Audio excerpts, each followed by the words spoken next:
A couple months ago, I made a video about my old S2000, and that video returned a lot more comments than what I initially expected. I assume it hit home for most people. Now, for those who did watch the video last time, this is going to be a follow-up of where I'm at. Today, I drove a MX-5, an NB Miata 1999 of the same era of my Honda S2000 AP1. And because I drove it, I wanted to talk about some direct comparisons, what's different, what's the same, and also what else was I looking for before I test drove this car. The reason why I'm doing all this is because the S2000 is so damn expensive and it's not really a viable option for many. So I just want to explore what to do if you can't afford an S2000. Now, before we get into the deets, please help me out, chuck us a like, leave a comment, subscribe if you like the video, okay? Let's get into it. So let me paint the scene for you. Day to day, I've been on Facebook Marketplace, just scrolling for cars as you do, mainly pre-1999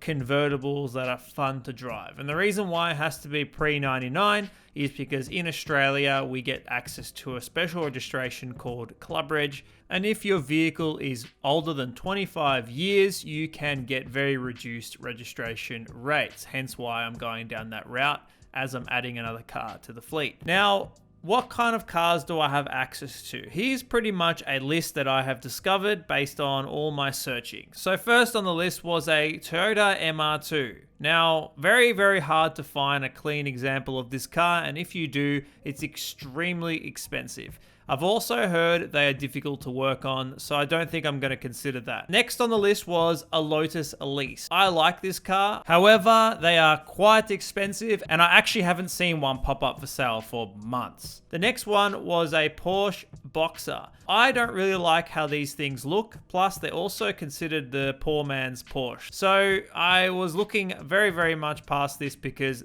they're a Porsche at the end of the day. They're hard to maintain, and it's also quite expensive for parts as it's a European car. So no Porsche Boxer. Then I found an MG-F, and straight away I just thought, no, not happening. I don't even know what the brand is. It doesn't come up very often, and they look disgusting. Moving on. Honda CRX Del Sol was also on the list, but I already own a Honda Civic. It's basically a Target Top Civic, so what's the point in buying one of those? There's definitely a few honorable mentions, you know, BMW Series 3, there's some K cars, Suzuki, Honda, and also there's a Ford Capri that popped up. Either I didn't like the styling, there was too many automatics, not enough manuals, or they're just too expensive, and those cars have gone up in price. So lastly, it came down to the Miata or the MX-5. I firstly looked at the NA, but I don't really like how they look. They're very slow, and they're also getting really expensive. We are left with the Mazda NB Miata, which is what I drove today.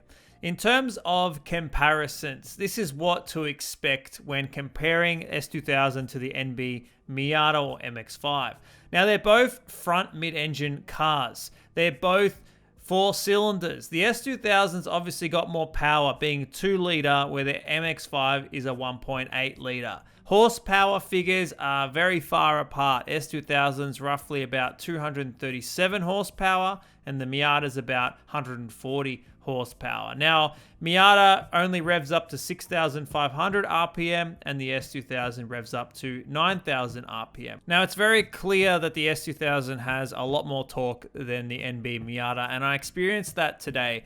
In terms of revving the S2000 up to its max RPM, it puts a smile on your face. You can hear the VTEC, and there's a lot really going on, especially when it is a convertible. When you got the top down, you can hear it much more even stock. Unfortunately, the NB didn't really have that same fun factor, even with the top down. Now, keeping in mind, an S2000 convertible actually is electric, and it's quite a fast electric top down, whereas the NB Miata is still old fashioned, and you have to put it down manually. I know that's a very small thing, but as soon as I saw that, I was quite annoyed.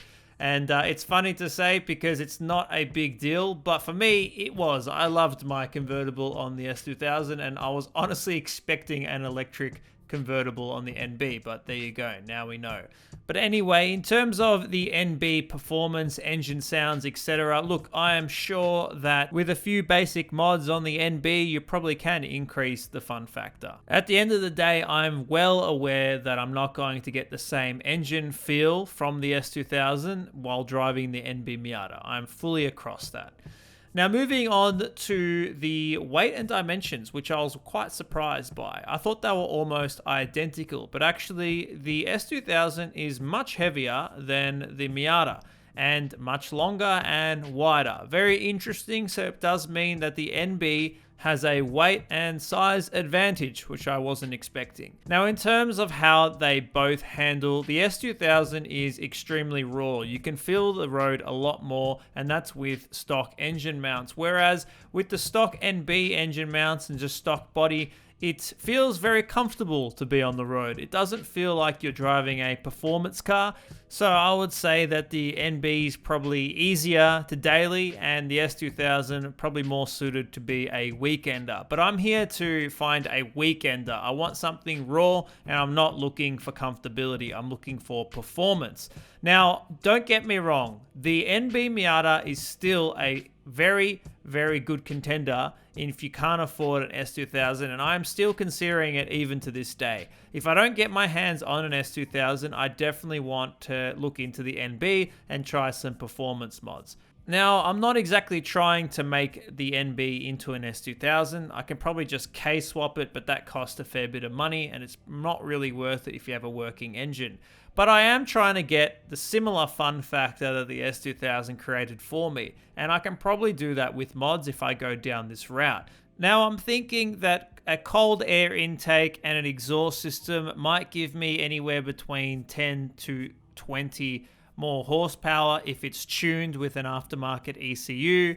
I would definitely go for some coilovers, sway bars, rims and tires, and any other bracing mods that I can get my hands on, and that's to increase the fun factor and make it close to the S2000 handling.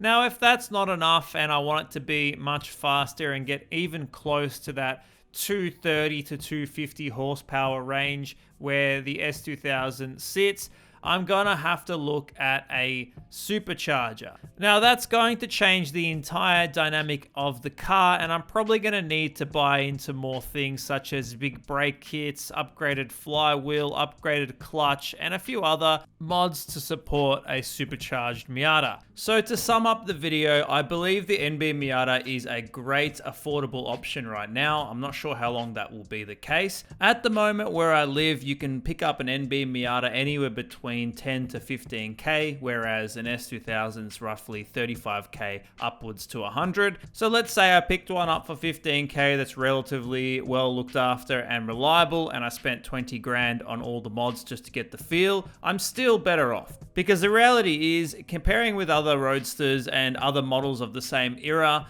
they are much more expensive, and for whatever reason, the NB Miata hasn't really hit its peak yet. So I'd like to call those forward that own an NB Miata, and possibly those who are looking to own one who have come from an S2000. What's your thoughts? Throw it in the comments. Let's have a chat about it. I'd be really keen to see what the MX-5 community is all about, or the Miata community, depending on where you are at. And what have you done to it? What type of horsepower figures are you getting from a stock car? Either way, I'll see you guys in the next video. Peace.